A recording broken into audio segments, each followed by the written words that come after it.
sông ôm qua và hát loa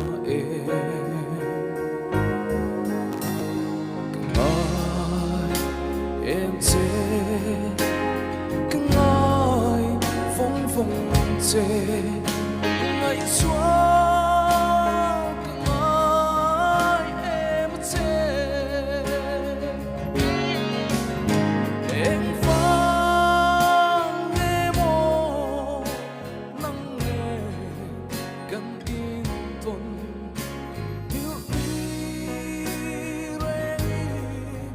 ôm xí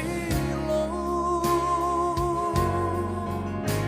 lại khung xa la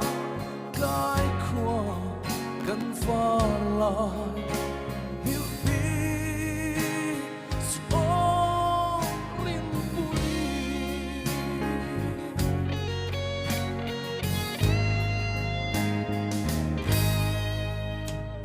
mà ơi biang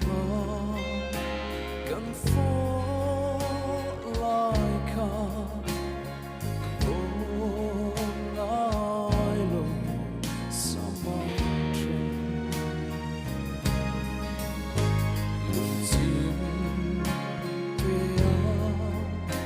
biết thu hắn lại tê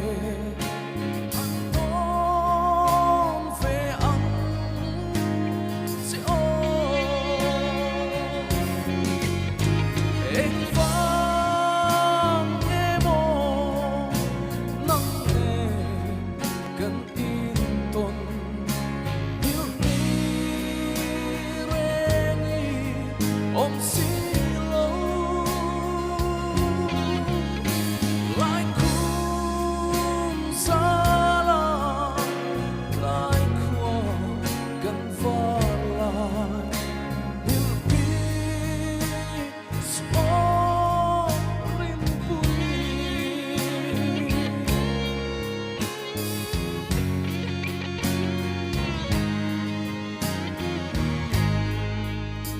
ôi em tâm phang mang đi lô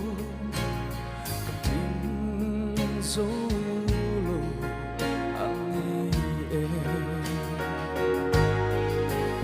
suy chỉ lâu kia biết lâu là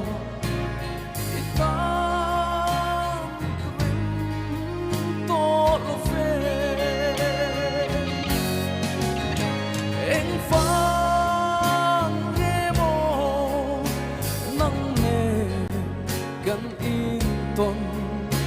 hiểu đi rê ôm xí